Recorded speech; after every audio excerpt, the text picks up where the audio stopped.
porque la vida es cambio, la vida es riesgo. Yo siempre digo que vivir es potencialmente mortal, ¿no? Y que al final, pues en cualquier situación, en cualquier momento, pues vivimos o una ruptura amorosa o nos diagnostican una enfermedad complicada o perdemos un trabajo o a una persona querida, etc., ¿no? Entonces, ¿qué es lo que ocurre?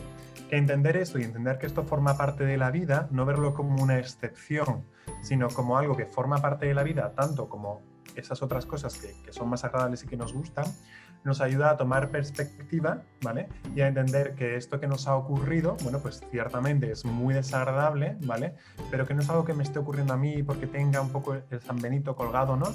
O porque tenga muy mala suerte, sino porque realmente pues, son cosas que nos ocurren en la vida y que forman parte del juego, por así decirlo, ¿no? Inteligencia emocional, que tiene 4 principios básicos. El primero sería el autoconocimiento, hacer ejercicios de autoconocimiento para conocer mi forma de gestionar las emociones, mis creencias limitantes, mis sueños, mis miedos. Después, el segundo principio sería la autogestión o el entrenamiento emocional, mental y de tiempo, que también es muy importante. Entonces aquí meteríamos toda la parte pues, de lo que hemos estado hablando un poquito, ¿no? Y después el tercer principio sería la conciencia social, hacerme consciente de mis diferentes entornos, los diferentes entornos de mi vida, porque con unas personas me siento fenomenal y con otras no. Y por último, la última pata, ¿no?, de las 4 sería las habilidades sociales. Entonces ahí pues hay muchas herramientas de comunicación. Yo personalmente trabajo mucho con la comunicación no violenta, entonces ahí podemos trabajar toda la parte más social de cómo son nuestras relaciones y cómo podemos mejorarlas.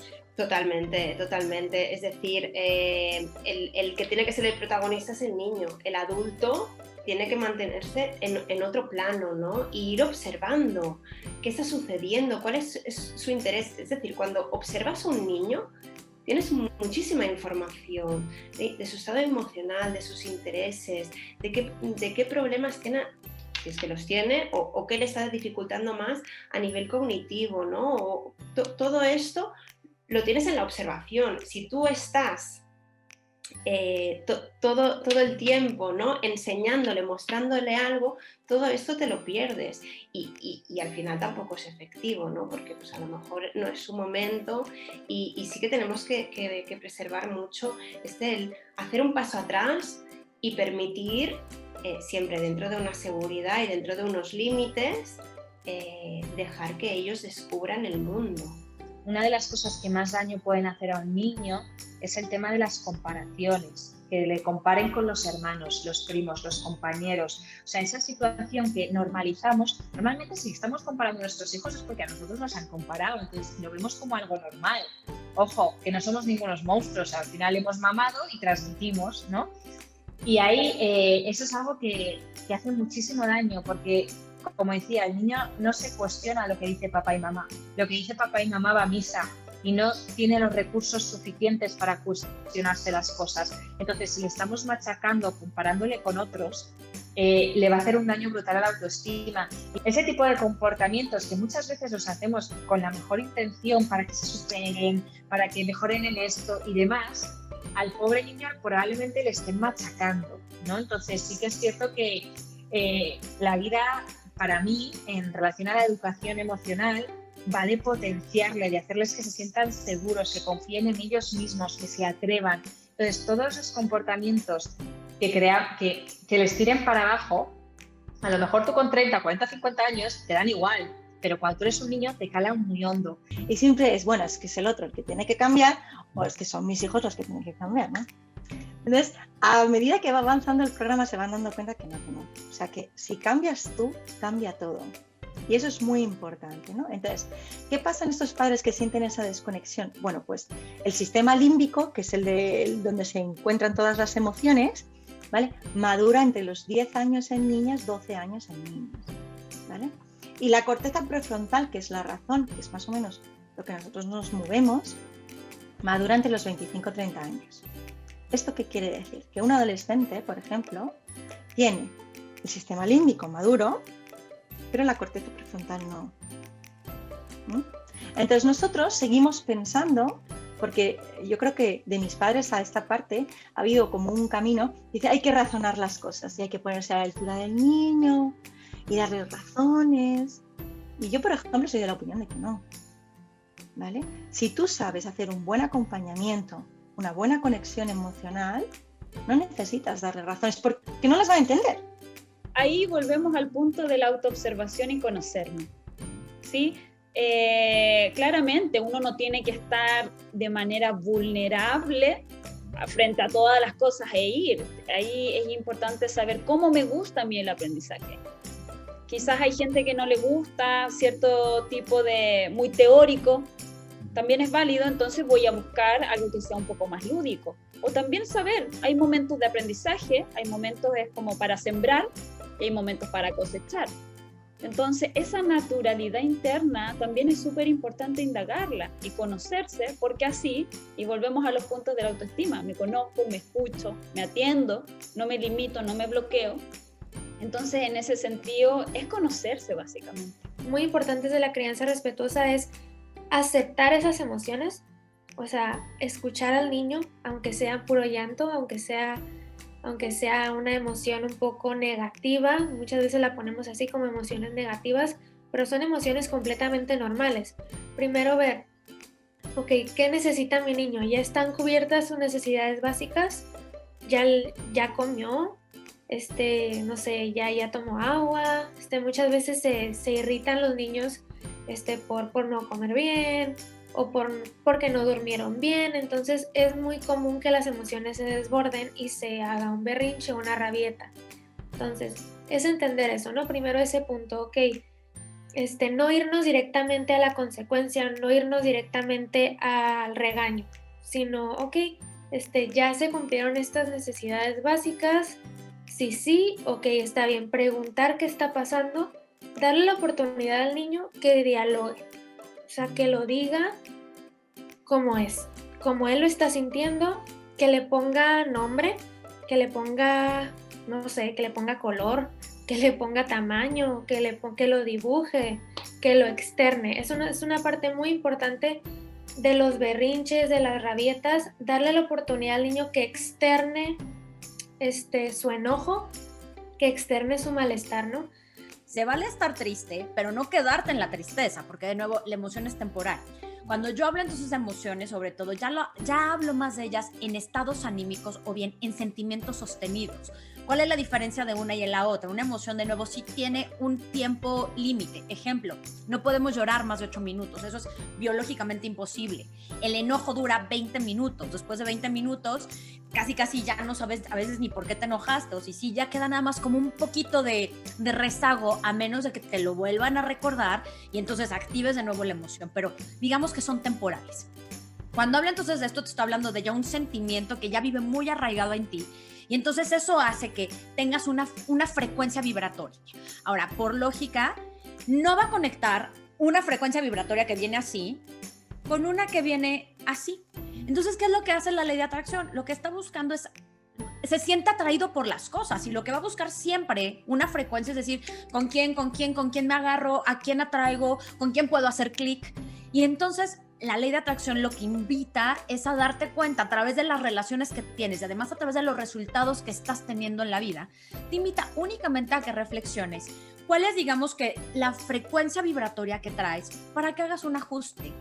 Muchísimo mejor cuando entonces identifiquemos lo que nos está pasando y no dejemos sumar tantas emociones que nos afectan, tanto malestar que tenemos dentro. Es mejor ir sanándolo poco a poco que cuando ya ha explotado, porque cuando explota es mucho peor la recuperación, ¿no? Entonces es como una herida que tenemos. Si tenemos una heridita pequeña y la curamos, pues la vamos curando y ya está, queda ahí, pero está curada. En cambio, cuando tenemos una herida y vamos trabajando sobre la herida, tocándola, entonces es cuando se infecta, etcétera, etcétera. Eso es lo mismo. Vamos en dirección equivocada. O sea, entre más experto seas en matemáticas, más exitoso vas a ser. Entre más experto seas en no sé, en ¿qué otro ramo? En biología, o apuntes a los ramos que para estudiar medicina, más exitoso vas a ser. Creo que deberían todos los países, ojo, es una crítica porque creo que no sé en qué país lo harán, pero creo que falta educación emocional desde que seamos pequeños para que los niños se autocuiden, sepan poner límites sanos, sepan conocerse. No esto de que, oye, tienes que ir a cumplir una maqueta, estudiar estas tales carreras. Creo que también el tema de la autoestima debería trabajarse. Y estas palabras se lo roba un español que es Borja Vilaseca, que él dice, claro, en los colegios católicos nos enseñan a amar al prójimo, pero se nos olvida como a nosotros mismos. Yo creo que al final ya no está claro que la alfabetización no es la misma con 5 años que con 12, ¿no? Si has estado llevando un progreso. Pero las asambleas son maravillosas a la hora de ellos expresar sus emociones, el conflicto. A mí me gusta que los niños, si tú desde pequeños les enseñas a reflexionar, son niños, se les escucha, ellos saben lo que quieren, ellos expresan sus emociones y sus sentimientos de una manera totalmente limpia y transparente, quizá con más limpieza y transparencia que un niño de 12 años que ya ha vivido unas cosas y te las puede enturbiar. Entonces estos niños, yo pienso que hay que escuchar, bueno, y defiendo que hay que escucharlos desde el corazón absoluto y desde la credibilidad. Ser minimalista no significa tener una casa vacía con las paredes blancas, va mucho más allá. Es un estilo de vida que genera tener menos estrés, menos ansiedad, tener más salud, más dinero, estar más enfocado y hacer más actividades, porque el minimalismo lo que te propone es, vamos a centrarnos más en las personas y en las experiencias, nos centramos más en eso que en lo material. Y esto a los niños parece mentira, pero les encanta. La rutina por excelencia para trabajar las emociones y poder hablar y expresarnos, obviamente, es la asamblea. La asamblea bien utilizada, bien llevada a cabo en el sentido de que los niños sientan esa necesidad de poder expresarse y de hablar de lo que sienten y cómo pueden hacerlo, me parece un momento idóneo. Luego también otro de los aspectos que me parece muy importantes a la hora de trabajar o tener como rutina dentro del aula es algún rincón. Un rincón específico de las emociones que puede ser pues muy variopinto. Puede ser el rincón de la calma, puede ser el rincón de la paz, que esto es más de María Montessori, puede ser un rincón específico para resolver conflictos, puede ser, ya te digo, un rincón en el que, dependiendo de tu grupo, las necesidades que tengan específicas ellos y cómo sean, podemos crearlo de una manera u otra. El cómo hago para que, normalmente me preguntan, para que mi marido haga las cosas como yo quiero que las haga, ¿vale? Siempre voy con lo mismo, es que cada uno somos diferentes y que lo hagamos de formas distintas no significa que esté mal hecho. A mí me parece importante que el matrimonio, la pareja, vaya por una línea educativa más o menos, ¿vale? Que sigamos una línea por darles cierta seguridad y estructura a nuestros hijos. Ahora, somos personas diferentes, hemos tenido infancias distintas, nos hemos creado en ambientes diferentes. Aunque nuestros padres puedan tener características similares, nunca hemos tenido la misma situación. O sea, yo, por ejemplo, en mi caso, yo soy primogénita, entonces mi posición en mis hermanos o con mi hermano es bastante distinta a la de mi marido, que él ha sido el pequeño. Entonces, simplemente por esto ya traemos roles diferentes de vida. Entonces, intentar que la gente haga lo que tú quieres que hagan en el momento en el que tú quieres va a traer muchísima frustración porque es imposible y al final ambos queremos lo mejor para nuestros hijos. O sea, creo que hay más cosas que nos unen que las cosas que nos separan. Hay una gran diferencia entre ser líder y autoridad, ¿no? Y tengo una frase que no se la escuchaba a nadie, que yo creo que es mía, porque de verdad nunca la había escuchado antes, tampoco la he leído en algún lugar, que dice que el estudiante desafía a una autoridad, pero nunca desafía a su líder. ¿Por qué? Porque yo me daba cuenta de que el estudiante, no sé, pues lo veía en el recreo, en el receso, que le llaman en algunos países, los veía jugando a todos los challenges de TikTok, a todos los challenges de YouTube, a todos, y lo hacían con una disciplina, con una dedicación, y yo decía, ¿por qué? Algo tiene ese TikToker, algo tiene ese YouTuber, algo tiene esa persona que yo no tengo, que hace que este estudiante que a mí no me toma en cuenta, no me hace caso, ¿no? Y ahí empecé a darme cuenta que tengo que pasar a ser no una autoridad, ¿cierto? Sino que un líder.